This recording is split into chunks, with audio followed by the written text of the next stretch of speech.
कम्युनिस्टका नेता मदन भण्डारीलाई सिध्याइदिनु पर्ने हेर्नुहोस् त आगे आएन कुरा। अब किन सिध्याइयो त्यसको नि रहस्य छ भने उनले बहुदलीय जनवादको नाउँ दिए, मोटर एक्सिडेन्ट गराइयो। भित्रकै नेकपा एमाले भित्रकै मान्छेले उनलाई चाहिँ सिध्याएको ठोक्वा भन्ने। मदन भण्डारीको हत्या अहिले जीवित छन् कि छैनन्? त्यसो भए किन नहुनु? अहिले जीवित भएकै नेताहरूले हो। अहिले जीवितै भयो, किन अरू त मरेकै छैनन् नि। मदन भण्डारी बाहेक अरूको मरेर ओ राजा वीरेन्द्र महाराज सिरपेज फुकालेर मसँग आउनुहोस् लड्न। अब त्यस्तो पनि च्यालेन्ज गर्ने हो। भनिन्छ विश्वमा सबैभन्दा बढी चाहिँ नि मतलब मूर्ति कसैको बनेको छ, लेनिनको बनेको छ भन्ने कुरा तपाईँलाई पनि थाहा छ सबैलाई। किनभने सानो चाहिँ 2 इन्चको देखि लिएर तपाईँको चाहिँ 200 फिटसम्मको लेनिनको मूर्तिहरू बन्यो विश्वमा। माओ सेतुङले चाहिँ नि चीन कब्जा गर्यो। तपाईँलाई थाहा छ चीन कब्जा गरेको 7 वर्षपछि माओ सेतुङलाई कब्जा गरिदिए। उनीहरूको बुद्धिमा यो पनि छैन कि अब कम्युनिस्ट पार्टीको बेग्लै आइसक्यो, त्यो कृषक र चाहिँ नि मतलब किन मजदुरको कुरो छैन। अब नेपालमा त मजदुरै छैनन्। के काम केपी शर्मा ओलीले उडाइन्छन् किनभने केपी शर्माको अहिले चाहिँ नि हातमा छ नेपाल कम्युनिस्ट पार्टी एमाले। केपीको त नेता हो नि माधव कुमार। हिजोको स्वागत छ यहाँलाई। हस् धन्यवाद, नमस्कार। म विषयवस्तुको उठान यो सरकारको अहिलेको काम कारबाही पछिल्लो 1 महिना पुग्न आँटो, अहिलेसम्म पूर्णता पाएको छैन। आज हामी जम्मा 3टा विषयमा फोकस गर्छौँ है। एउटा सरकार, दोस्रो एमालेको घर झगडा, त्यसको कारणले सरकारमा परेको प्रभाव, तेस्रो एमसीसी। यो 3टा विषयमा मात्र फोकस गर्छौँ। विषयवस्तुको उठान म सरकारबाटै गर्न चाहेँ। अहिलेसम्म पुरा हुन पाएन। 3 गते विश्वासको मत लिएको सरकारले अहिलेसम्म पनि मन्त्री नै गठन हुन मन्त्री नै चयन गर्न सकेनन्। प्रधानमन्त्री देउवाले 4 पटकसम्म 20औं दिन भइसक्यो प्रधानमन्त्री बनिसकेको व्यक्ति। यो किन, के कारणले यस्तो भइरहेछ? अब यो कमी कमजोरी त सबलाई थाहा छ। मैले मात्र भन्नुपर्ने जरुरी छैन, तर पनि अब मलाई चाहिँ विश्लेषकको रूपमा तपाईँ प्रश्न गरेपछि मैले त्यसको जवाफ दिनुपर्छ। अब यो के छ भने तपाईँको भागबन्डा नपुग्ने के भागबन्डा। अब एमालेको माधव नेपाल पक्षले हामी जाँदैनौँ है, त्यो भागबन्डामा सहभागी हुँदैनौँ त भनिदिसक्यो त। होइन, अहिले भर्खरै नै भन्यो। हिजोसम्म त त्यो पनि अल्झाएर राखेको थियो। अब त्यो प्रश्न अझै आएको छैन। उसले अझै 1-2 दिन मागेको छ र 2 दिनपछि उसले चाहिँ नि निर्णय दिन्छन्। अब लगभग नजाने किसिमको कुरा भइसकेको छ उनको। र गयो भनेदेखि त पार्टी फुट्छ पनि। त्यस कारणले चाहिँ मतलब के भने पार्टी नफुटिकन पार्टीभित्रै बसेर न्यु खोजेर पार्टी हत्याउने पक्षमा माधव नेपाल पुगेको छन्। अहिले पार्टीभित्रै रहेर सरकारमा सहभागी हुन त मिल्दैन होला फेरि। मिल्दैन त्यो त, किनभने हजुर कानुनको ज्ञाता पनि हुनुहुन्छ। मिल्दैन। त्यो हिसाबले अब माधव नेपालको त सरकारमा जाने सम्भावना त रहन्न होला नि त। ऊ रहँदैन। ऊ त पार्टी फुटेर चाहिँ जानुपर्छ सरकारमा जाँदा। र पार्टी फुटेर जाँदा के हुन्छ भनेदेखि पार्टीले फेरि हटाइन्छ। जसरी चाहिँ माओवादीले चाहिँ नि रामबहादुरलाई हटाइदियो, अन्त त 6 महिना भयो। त्यस्तो टेक्निकल कुराहरू छ कि जसको कारणले गर्दा अब अप्ठ्यारो परिरहेको छ यिनीहरूलाई। अब पार्टी फुटाएर जाउँ, 4 जनालाई 5 जनालाई मन्त्री बनाऊ, यो ग्रुपैलाई चाहिँ नि मतलब केपी शर्मा ओलीले उडाइन्छन् किनभने केपी शर्माको अहिले चाहिँ नि हातमा छ नेपाल कम्युनिस्ट पार्टी एमाले। त अब नफुटौँ नजाउँ, अब त्यहाँ बसिसक्नु छैन नेपाल कम्युनिस्ट पार्टीभित्र। अब तपाईँको 75 साल ज्येष्ठको 2 गतेको अवस्था सिर्जना गर्ने भनिन्छ, अहिलेसम्म छोएको पनि छैन। त्यो सिर्जनै भएको छैन। पदाधिकारीलाई चयन गरेको छैन। पोलिट ब्युरोमा उही पुरानै मतलब के ढर्रामा भइरहेछ। भनेको मतलब केपीले मतलब एउटा भनौँ न एमालेलाई चाहिँ आफू करण गरिसकेको छ। अब जो माधव कुमार नेपालको लागि पाच्य छैन र त्यहाँ गएर भित्र बस्नै सक्दैन। र दोस्रो कुरा के पनि भइसक्यो भने केपीले स्पष्ट रूपमा गद्दार, त्यहाँभन्दा ठुलो शब्द के प्रयोग गर्नु, गद्दार त्यत्रो आफ्नै फेरि मतलब के भने नेता हो नि त। केपीको त नेता हो नि माधव कुमार। हिजोको सहयात्री भन्दा अझ नेता पनि हो। 14 वर्ष त उनले महामन्त्री चलाए नि। उनी त तेस्रो ग्रेड 4थो ग्रेडमा थिए, दोस्रो ग्रेडमा नि होइन। त भने आफ्नो चाहिँ नि मतलब के पार्टीको नेता, हिजो 4 दिन भयो नेता, 5 दिन भयो नेता भएको मान्छेलाई गद्दार भनेर सदस्य समेत नरहने गरी त निकाले त हो त। कम्युनिस्ट पार्टीभित्र नेपालमा किन यस्तो हुन्छ? एक्लै अर्कालाई त्यो आरोप प्रत्यारोप, अनि त्यहाँभित्र पनि स्वार्थको खेल हो कि के हो? यो कम्युनिस्ट पार्टीहरूले स्वार्थमा रहन्छन् नेपालमा। तपाईँले नेपाल भन्नुभयो, यो कम्युनिस्टको जननी भनेको सोभियत रुस हो कि। त्यस कारणले नेपाल मात्रै सोभियत रुसदेखि नै हामीले इतिहास हेर्नुपर्छ यसलाई केलाउन यसरी सजिलोसँगले भन्न सकिन्न। तपाईँले जबसम्म सोभियत रुसको विषयमा बोल्नुहुन्न या चिनको विषयमा बोल्नुहुन्न तबसम्म यो नेपालको कम्युनिस्टको बारेमा तपाईँले अन्दाज पनि गर्न सक्नुहुन्न। हामीलाई चासो त नेपालभित्रकै रहन्छ नि, उताको चासो मतलब रहन्छ, त्यसको हिस्ट्री त जान्नु पऱ्यो नि त। तपाईँले हिस्ट्री जानेपछि नि तपाईँलाई भन्न सजिलो, एनालाइसिस गर्न सजिलो हुन्छ, त्यसपछि रिजल्ट राम्रो आउँछ होइन। अब यहाँ कुरो के छ भने कम्युनिस्ट पार्टी भनेको कस्तो पार्टी रहेछ भने एउटा मान्छेले चाहिँ तपाईँको चाहिँ मरेर चाहिँ लिडरसिप लियो अनि अर्कोलाई चाहिँ त्यो लिडर बन्न परेपछि त्यसलाई कत्लेआम गरिदिने कि त्यसलाई मारिदिने, तपाईँको चाहिँ नि बन्द गरिदिने या कोठामा थुनिदिने वा बहिष्कार गरिदिने वा गद्दार साबित गरेर चाहिँ मतलब के भने जनता अगाडि पछारिदिने, त्यो चाहिँ नि चलन अहिलेको होइन, 100 वर्ष पुरानो कुरा हो। तपाईँलाई बताइदिउँ, अहिले चिनिया कम्युनिस्ट पार्टी खुलेको 100 वर्ष हो। त त्यसको ठिक 5 वर्ष पहिले सोभियत रुसमा बोल्सेविक क्रान्तिले चाहिँ कम्युनिजम स्थापना गर्यो। कम्युनिजम स्थापना गर्दा बोल्सेविक क्रान्तिले के दिएको थियो भने तपाईँको यो कन्ट्रीमा अथवा विश्वमै भन्नुहोस् न, मजदुर छ जो मिलमा काम गर्छ, श्रम गरेर आफ्नो श्रम बेचेर चाहिँ खान्छ, अनि अर्को एउटा कृषक छ जसले माटोसँग कुस्ती गरेर चाहिँ तपाईँको चाहिँ अन्न उब्जाउँछ र आफू पालिन्छ र अरूलाई पनि सहयोग गर्छ। यो दुईटा अत्यन्त महत्त्वपूर्ण वर्ग हो जसले उत्पादनमूलक काम गर्छ, एउटा मजदुरले एउटा कृषकले। त्यसैले यसैको चाहिँ नाउँमा चाहिँ हामीले चाहिँ नि आन्दोलन छेड्यौँ भने हामी सफल हुन्छौँ भनेर लेनिनले आफ्नो बुद्धि लगायो र त्यसको चाहिँ नि के हो त सङ्केत भन्दाखेरि कृषकको सङ्केत हैसिया, मजदुरको सङ्केत घन। अब अहिले त मजदुरले घन लिनु पर्दैन, घन नलिएका मजदुर छन्, कृषकहरूले पनि हैसिया लिनु पर्दैन, आजकल ट्र्याक्टर लिन्छन्। तर त्यो बेला त्यस्तो थियो। अनि त्यही हैसिया र हटौडा चाहिँ नि मतलब के भनेदेखि राखेर रातो झन्डामा इङ्कित गरे। अब कस्ता मूर्ख यहाँका कम्युनिस्ट, त्यो 100 वर्ष अगाडिको तपाईँको त्यही कन्टिन्यू गरेर अहिले कम्युनिस्ट बनिरहेछ।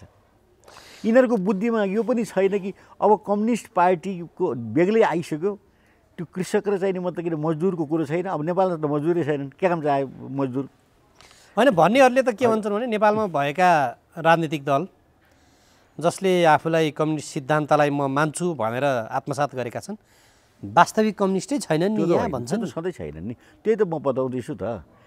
त्यो वास्तविक कम्युनिस्ट त त्यहाँ रसैमै रहेन नि।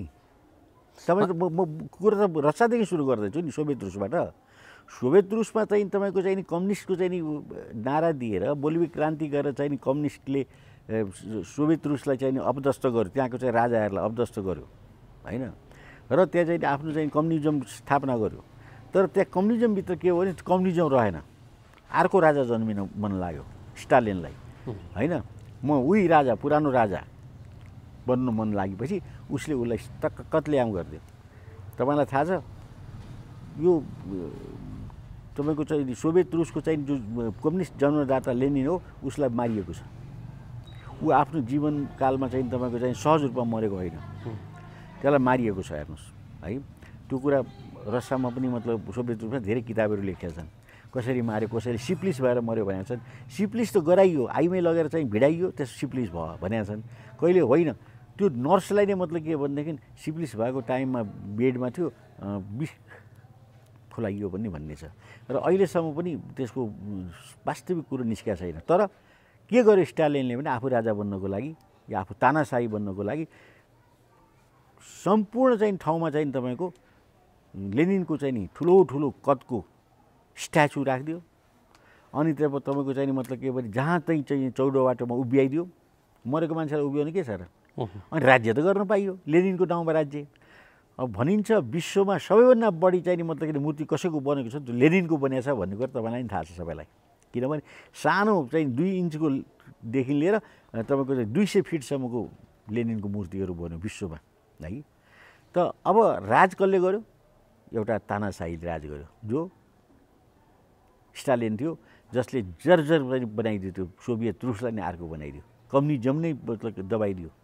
त त्यो कम्युनिजमबाट चाहिँ नि त्रसित भएर चाहिँ नि त्यही बखतमा 21मा चिनले कम्युनिस्ट पार्टी खोल्यो 49मा आएर प्रजातान्त्रिक देश चीन प्रजातान्त्रिक देश थियो, बहुदलीय व्यवस्था थियो त्यहाँ, त्यसलाई पनि समाप्त गरेर चीनले चाहिँ माओ सेतुङले चाहिँ नि चीन कब्जा गर्यो।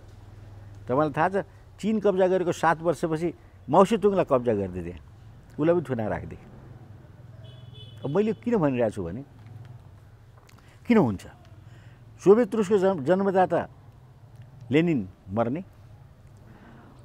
अनि चीनको जन्मदाता कम्युनिस्ट चीनको जन्मदाता माओ सेतुङलाई थुनामा राख्नुपर्ने अनि नेपालको चाहिँ नि मतलब के भने नेता कम्युनिस्टका नेता मदन भण्डारीलाई सिध्याइदिनु पर्ने। हेर्नुहोस् त आगे आएको कुरा। अब किन सिध्याइयो त्यसको नि रहस्य छ भने उनले बहुदलीय जनवादको नाउँ दिए। कम्युनिस्ट आएर बहुदलीय जनवाद अथवा जनवादलाई चाहिँ बहुदलीय जनवाद भनेपछि यही मतलब के भने पार्लियामेन्ट्री सिस्टमलाई अङ्गीकार गरिदियो उसले। जबकि पार्लियामेन्ट्री सिस्टमलाई अङ्गीकार गर्नु हुँदैन भनेर यी केपी शर्मा ओलीदेखि लिएर सारा चाहिँ लागेका थिए त्यति बेला विरोधमा आए। विरोधमा आएपछि उसले हेरेन नेपालको चाहिँ नि कन्टेस्टमा भारत इन्डियामा नि के चीनमा पनि सुधारवादी मतलब कम्युनिस्ट आइसकेका छ, इन्डियामा चाहिँ मतलब त्यत्रो चाहिँ बहुदलीय व्यवस्था छ, त्यस कारण हामी यहाँ चाहिँ नि कम्युनिजम ल्याउन सक्दैनौँ। कम्युनिस्टको नाउँमा अब हामी अगाडि बढिसक्यौँ, अब हामीले बुद्धिमत्तापूर्ण तरिकाले यो बिस्तारै बहुदलीय जनवादमा जानुपर्छ भन्ने बित्तिकै दुई फ्याक हो त्यहाँ। दुई फ्याक भएपछि मदन भण्डारी अल्पमतमा रहे, बुझ्नु भएन? त्यो अल्पमतमा रहे पनि तिनलाई चाहिँ मतलब के भने हटाउन चाहिँ सकेन अनि तिनकै नाउँमा राज्य गर्ने, तिनकै नाउँमा अनेक किसिम उनी त पटुता भएका मान्छे बडो बोल्न सिपालु थिए।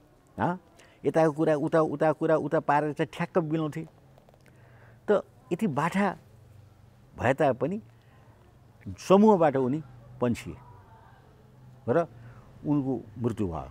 अब मृत्यु हुँदा के भयो तपाईँलाई थाहा छ, मोटर एक्सिडेन्ट गराइयो। तर अहिले 27 वर्ष भयो एक्सिडेन्ट भएको हो कि उनलाई मारिएको हो कि उनलाई षड्यन्त्र पारिएको हो कि भन्ने विषयमा अहिलेसम्म विवाद छ। तर म के भन्छु भने नेकपा एमाले भित्रकै मान्छेले उनलाई चाहिँ सिद्ध्याएको ठोक्पा भन्ने। मदन भण्डारीको हत्या अहिले जीवित छन् कि छैनन्? त्यसो भए किन नहुनु? अहिले जीवित भएकै नेताहरूले हो। अहिले जीवितै किन अरू त मरेकै छैनन् नि, मदन भण्डारी बाहेक अरूको मरेर।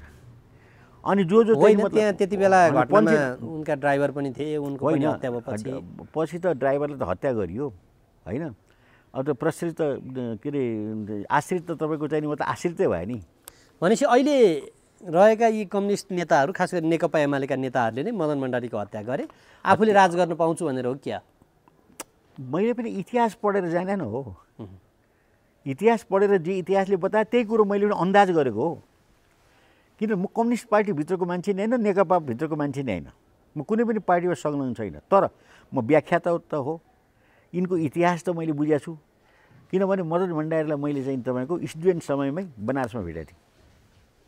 बडो बाठो, यताबाट छक्क्याएर उता पुगिहाल्ने, उता छक्क्या यता आइपुग्ने, त्यस्तो बाठो चाहिँ मतलब के भने सर्प हिँडेको जस्तो हिँड्थे है। त त्यसैले तिनी बाठो भएको कारणले गर्दा उनले महामन्त्री पनि लिए र यो यहाँको मतलब कि उसमा उनी नै मतलब के भने मुख्य थिए होइन। र यही बानेश्वरबाट जितेका पनि हुन्। एउटै चाहिँ भाषणमा उनले जिते, ओ राजा वीरेन्द्र महाराज सिरपेज फुकालेर मसँग आउनुहोस् लड्न। अब त्यस्तो पनि च्यालेन्ज गर्ने हो केटाकेटीले बोले जस्तो। अब हाम्रो नेपालमा त्यति कुरोले पनि पुग्दो रहेछ। ओहो राजालाई च्यालेन्ज गरौँ भाइ, पञ्चायती व्यवस्थामा राजाको चाहिँ डर मानेर बसेका मान्छेहरू है, राजा भनेर के हो देउता हो कि के हो? लो गजबको यो मोरङको चाहिँ मतलब के भनेदेखि राजघाटको चाहिँ यो केटो त एकाएक आएर चाहिँ मतलब के नेता भइदियो, यो पो रहेछ मान्छे भन्न थाले मान्छेले। अब यहाँका सबै मूर्खै त छन् नि आखिर। म विषयमा जोडौँ न। त्यसैले म के भन्न चाहेको भने यो चाहिँ तपाईँको कम्युनिस्टको इतिहासलाई हेर्दा जुनैसुकै देशमा पनि कम्युनिस्ट आएको छ भने मूल नेतालाई सिद्ध्याउने र अर्को नेता तयार हुने र अर्को नेताले चाहिँ नि राज गर्ने। अहिले नेकपा एमालेमा मूल नेता त सिद्धिहाले, मदन भण्डारी गए। अब यद्यपि मदन भण्डारीको पनि म नेता हुँ भन्छन् सिपी मैनालीले। अब अहिले रहेका सिपी पनि थन्किसके नि, उनी त थन्किने मात्र थन्केको, उनको विचार पनि थन्किसक्यो। अब उनी मतलब के भने कम्युनिस्ट छैनन्, उनले चाहिँ मतलब के धर्म चाहियो भनिसके, राजा चाहियो नि भनिसके। अब अहिले रहेका दुई नेताहरूसँगको जुन जुगाको टकरावमा को चाहिँ मूल नेता मान्ने त? अब को मूल नेता अनि राजनीति कसले गिजलेको हो यो? अब अहिले त तपाईँको राजनीति गिजलेको त केपी शर्मा ओलीले देखियो, किनभने उनी स्टालियन बन्न खोजेर देखियो नि। अब यहाँनिर चाहिँ मतलब के भनेदेखि बडो विचार गर्नुपर्ने कुरा छ। हिजो सोभियत रूपमा 100 वर्ष अगाडि लेनिनले सखाप गरेर अर्को एउटा नेता बन्यो, हेर्दा कम्युनिस्ट, हुँदा राजा। र अहिले पनि तपाईँको पछिल्लो समयमा आएर 20 वर्ष 25 वर्षपछि केपी शर्मा ओली त तानाशाही प्रवृत्ति त चलायो त। तपाईँले देख्नु, मैले नि देखेँ। जनताले अनुमोदन गरेको मत छ, पार्टीबाट निर्वाचित भोटले लिएको अध्यक्ष छ होइन। अनि अब त्यति हुँदा हुँदै पनि 3.5 वर्ष काटेनन्। अब भन्नुहोस् त के भयो होला? पार्टीभित्र मलाई घेराबन्दी गरे। कसरी घेराबन्दी गरे? उनले संसार चाहिँ पार्टी चाहिँ घेराबन्दी गरेर फटाफट मान्छे निकाल्न थाले। अनि संविधानमा चाहिँ हुँदै नभएका चाहिँ क्लज राखेर चाहिँ नि संसद विघटन गरे, अनि घेराबन्दी गरे भन्ने। संविधान अनुसार चल्नु परेन, कानुन अनुसार चल्नु परेन। जनतालाई जे आश्वासन बाँडिएको थियो हिजो, समृद्ध नेपाल सुखी नेपाली, त्यो आश्वासन अनुसारको जुन एउटा भिजन थियो, त्यो भिजनमा काम गर्न पाइएन। त्यस कारणले अब फेरि जनताबाट म अनुमोदित भएर आउँछु र काम गर्छु भनेर निक्लेँ, त्यस कारणले मैले विघटन गरेँ भन्छन् नि त उनी त। होइन, उनको भनाइ थियो नि। अब उनले चाहिँ नि सक्ने भएको भए सबभन्दा पहिले त उनी इमान्दार बन्नु पर्थ्यो।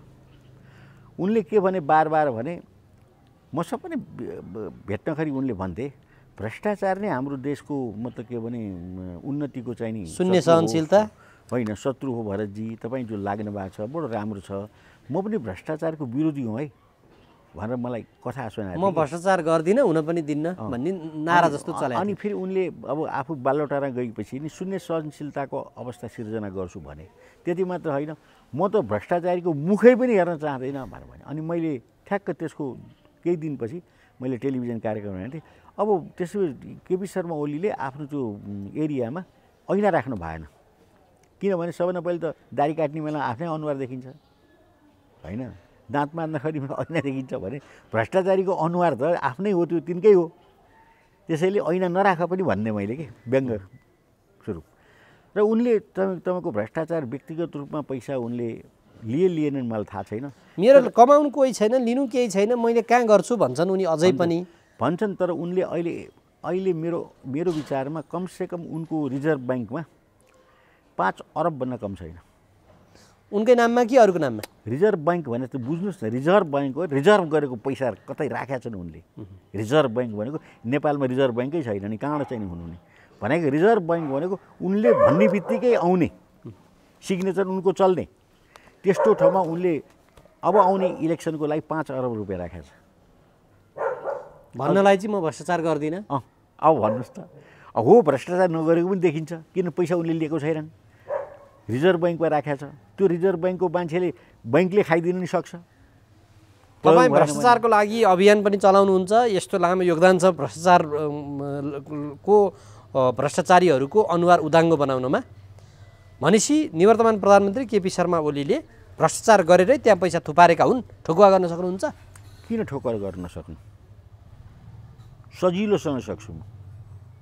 पहिलो कुरा त आरोप कि सत्यता हो, यो प्रमाण कसरी मिल्छ? होइन, प्रमाण त बाबा लेखिएको छ, देखिएको छ, सरकारमा रिपोर्ट छ।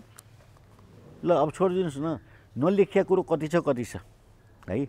हजुर, यति समूहलाई उनले कुन चाहिँ नेपाल ट्रस्टको जग्गा दिए, के भाउमा दिए, कति दिए, ल उनले दिएको सदर हुन्छ? त्यसको के लेखा छ? सबैभन्दा डेन्जर काम त उनले के गरे भने यति मतलब के भने ग्रुपले चलाइरहेको चाहिँ तपाईँको गोकर्ण रिसोर्ट, हजुर 82 सालसम्म त्यसको चाहिँ नि क्रियाशील छ। त्यो पनि म्याच नसकिँदै सुन्नुहोस् न, 82 साल भने कहिले हो भने अहिले 78, अझ 4 वर्ष बाँकी छ। त्यो 4 वर्षसम्म त उनले त छुनै हुँदैन त्यो मतलब के भने सम्झौतालाई, पहिले गरेको सम्झौतालाई। जब सम्झौता सकिन्छ, सकिन लाग्छ, अब मतलब के भने बिट गर्नु पर्यो। अब आउने 82 पछि 83 देखि कसैले चाहिँ कति रुपियाँ दिन्छ त त्यो 500 रोपनी जमिन प्रयोग गरे बापत त्यहाँको चाहिँ मतलब भौतिक संरचनाहरू चाहिँ प्रयोग गरे बापत भनेर यदि चाहिँ मतलब उनले गरेको भए उनी राम्रो मान्छे हुन्थे। यहाँ त के भयो भने सकिने 82 मा 76 मा फेरि रिन्यू गर्दै 25 वर्षको लागि ल भन्नुहोस् त त्यस्तो पनि बदमासी हो। कति अरब खाए त त्यहाँ करोडको कुरो छोड्दिनुहोस् यहाँ अरबको कुरो आउँछ त्यहाँ 70 करोड त कुरै रहेन। ल अहिले चाहिँ तपाईँको चाहिँ मतलब के भनेदेखि यो ब्रेक गरौँ 82 मा अलि राम्रो सरकार आयो भने ब्रेक गरिदिन सक्छ किन 82 भन्न अगाडि नै मतलब 82 को चाहिँ एक्सटेन्ड गऱ्यो 25 वर्ष कायम हुँदैन भन्ने हो भने अहिले जति चाहिँ पैसा उठेको छ यतिबाट त्यसको ट्रिपल उठ्छ 100 सबै 300 हुन्छ ल भन्नुहोस् त 200 त बढी रहेछ नि अनि 100 खल्तीमा हाल्ने 100 त्यही मोरल दिने त्यही यतिलाई यो एउटा प्रमाण। राजदरबारको अगाडिको तपाईँको 1 रोपनी 14 आना 1 आना जमिनको 3 करोडदेखि 4 करोड पुग्छ ल भन्नुहोस् कति भयो 7 अरब 6 अरब त्यो तपाईँको गौडीको भावमा दिएको छ त्यस्तो जमिन हेर्नुहोस् त। त्यस्तै तपाईँको यति ट्राभललाई यति समूहलाई त यति दिएको छ तपाईँको हुँदा हुँदा भएका मतलब के भने टुक्रा टाक्री जग्गाहरू तपाईँको कालीमाटीमा छु यो सब नेपाल ट्रस्टको कुरा गरिरहेको छु मैले। राजाको सम्पत्ति हेर्नुहोस् त सुरक्षा गरिदिनु पर्ने प्रधानमन्त्री भएर बाँडेछन् बट्टाबट आफ्ना मान्छेलाई भ्रष्टाचार गर्नलाई। त्यति मात्र होइन नेपाल वायु सेवा निगम खाओस् भनेर सञ्चालक लगेर चाहिँ एटीको मान्छे राखिदिएछन्। अहिले अहिले प्रब्लम आइरहेछ अहिले स्ट्राइक भइरहेछ तपाईँलाई थाहा छ। आज वायु सेवा निगम खानी भइसकेको छ यतिको चाहिँ नि हिमालय 42 अर्ब त ऋण मात्रै छ वायु सेवाको भन्छन् अनि छ त त्यसैले हिमालय एयरलाइन्स हेर्नुहोस् यो कोभिडभरि काम पायो उडाउने वायु सेवा निगमको चाहिँ बोइङले पाएन काम किन पाएन फेभरै छैन। कसरी हुन्छ आफ्नो मान्छे यो कमिसन खोरलाई चाहिँ बढावा दिने ए बाबा हिजोको त्यो मुला चाहिँ नि मतलब के भन्ने के अरे यतिको मालिक को आङछिरिङ होइन 30 वर्ष अगाडिसम्म त भारी बोकेर हिँड्थ्यो नि त अहिले सबै प्रधानमन्त्रीलाई भारी बोकाएर हिँड्छौ अहिले रहेन त्यो बेग्लै कुरा हो पनिसमेन्ट पाइसक्यो होइन परिचय पाउँदो रहेछ नि त आखिर खराब गर्नलाई हो यस्तो छ कि यो देश बुझ्नु। अब त्यसैले हजुर अब यसमा चाहिँ के हो भने तपाईँको कुनै हालतले पनि मिल्ने अच्छा तपाईँलाई अर्को तपाईँले प्रमाण भन्नाले फेरि प्रमाण गरिदिनु ओम्नीको चाहिँ खरिद भयो पोहोर साल चाहिँ नि भानुभक्त ढकालले सामग्री खरिद गरे स्वास्थ्यको त्यो सार्वजनिक भएकै विषय छ। हामीले के भन्नु 4 अरब घोटाला भएको छ है भनेर हामीले अम्लै ठहराइदिउँ 15 अरबको लेनदेनमा 4 अरब घोटाला भएको छ 4 अरब कमिसन खाएको छ 11 अरब मात्रै गएको छ है त्यसमा अझ छानबिन भयो भने अझ बढी निस्किन्छ भनेर हामीले एउटा मतलब आवाज बुलन्द गऱ्यौँ आवाज उठायौँ अब सबै सञ्चार माध्यमले नै उठायो र त्यसको नतिजा के निस्क्यो भने संसदीय समितिको लेखा समितिले हेऱ्यो त्यहाँ बोलायो त्यो ढकालजीलाई सबै चाहिँ छानबिन गर्दाखेरि 1 अरब 24 करोड चाहिँ कमिसन खाएको भन्ने ठहरै गरिदियो हेर्नुहोस् त ठहर गऱ्यो त अब 1 अरब 24 करोड मैले गरे ठहर हो र लेखा समितिले गरे लेखा समिति एकजना मात्रै छ र 15-20 जना चाहिँ सांसदहरू छन् र त्यति 1 अरब 24 करोड घोटाला गरेको छ भनेर चाहिँ नि सरकारको केपी शर्मा ओली ढकालको केपी शर्मा ओली अनि उजुर प्रतिवेदन कसलाई दिने चोरलाई चोर्नेको ढकाल चोरको मालिकको ऊ अब त्यो कागज गायब त्यति पनि चुप लाएर बसेन के अरे लेखा समिति अख्तियार पठाइदियो अख्तियारको केपीकै मान्छे अब कहीँ कारबाही हुन्छ ल भन्नुहोस् 1 अरब 24 करोड किटाना 60 चाहिँ तपाईँको चाहिँ के अरे लेखा समितिले बोल्यो यस्ता कुरा छन् कि त्यसैले बडो हेर्नुहोस् जनता निरीह छ केही थाहा छैन होइन यो मतलब केपीजी चाहिँ मतलब तानाशाही बन्न दौडिरहेका थिए त्यसको नतिजा के निस्क्यो आफ्नै साथीभाइले उसलाई हान्नु पर्यो प्रहार गर्नु पर्यो हैन। अब आजको दिनमा नि अब राजनीति केपी शर्मा ओलीले हुनाले तर आजको दिनमा माधव नेपालसँग र प्रचण्डसँग प्रधानमन्त्री शेरबहादुर देउवा भए तापनि त्यो सरकार चलाउने जुन साँचो त्यो साँचो चाहिँ उनीहरूसँगै छ त्यो वास्तविकता पनि हो त्यो यहाँले बुझ्नुभएकै छ। तर माधव नेपालले फेरि म सरकारमा जान्न है, आउँदिनँ है भनी भनेको छ। जानु पनि हुँदैन। अब त्यो भयो भने यो सरकार यो कसरी अगाडि बढ्छ? उता उपेन्द्र यादवको पार्टीभित्र महन्त ठाकुरहरू कारबाहीमा परिसकेका छन्। अब बहुमतले शासन गर्छ कि सरकारले केही नीति केही कार्यक्रम ल्यायो भनेदेखि त्यो चाहिँ नि बहुमतले पारित हुन्छ कि अब उनीहरू सरकार बनाइदिए, बच्चा जन्माइदिए, प्रतिपक्षमा गएर बस्दिए, अब त्यो कसरी अगाडि बढ्छ त? अब बडो कठिन छ। त्यसमा चाहिँ नि मतलब शेरबहादुरलाई नै मतलब के अरे अहिले कठिन अवस्था आएको छ। त्यस कारणले म शेरबहादुरजीलाई के भन्छु भने सबभन्दा पहिले तपाईँ इमान्दार बन्नुहोस्। तपाईँको अब सबैभन्दा ठुलो हटकन्डा भनेको इमान्दारिता।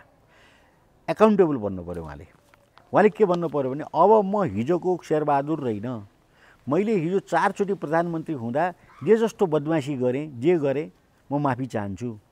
अब आजको दिनदेखि म चाहिँ म त यो गर्दिनँ, म राष्ट्रका लागि जनताका लागि गर्छु भनेर प्रमिस गर्नु पऱ्यो उहाँले हृदयदेखि है।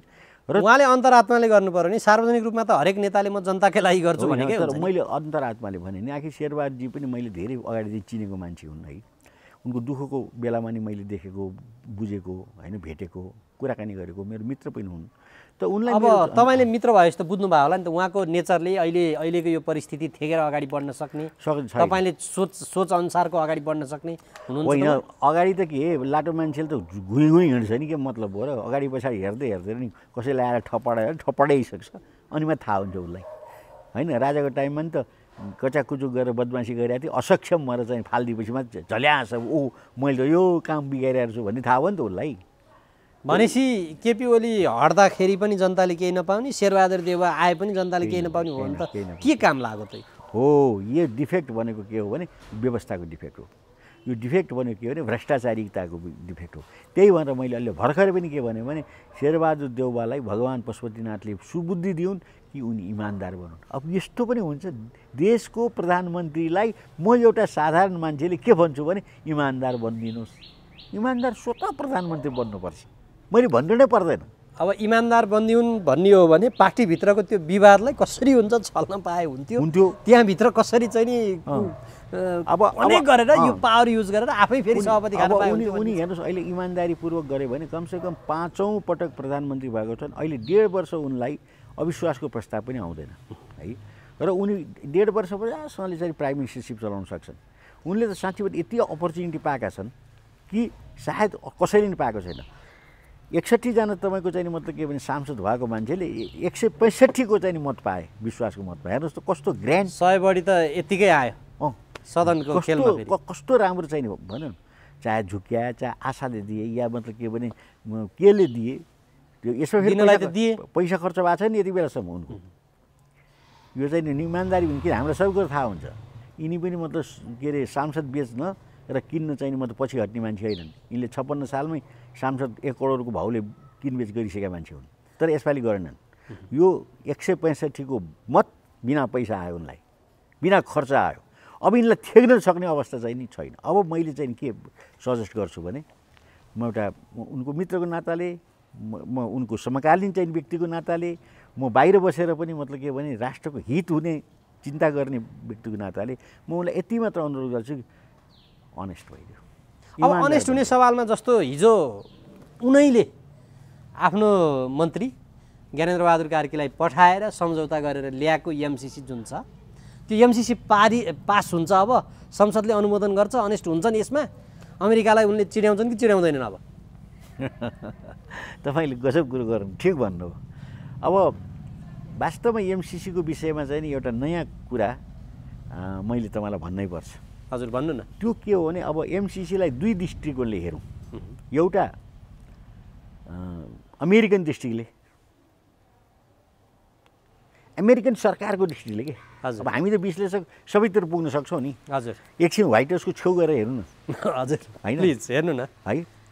व्हाइट हाउसको छेउ गएर मैले हेर्दा यो विश्वको चाहिँ नि मतलब दरिद्र राष्ट्रलाई हेर्ने हो मैले। Latin America, Africa, south east Asia, त्यो देशका दरिद्र राष्ट्र मैले हेर्ने हो। दरिद्रै हो त नेपाल पनि दरिद्रै? अनि के त, नभए किन यो भिख माग्या त? यो आफै गएको छ, फर्म भरेर आएको छ, भन्नुहोस् त, दरिद्र राष्ट्र हो नि।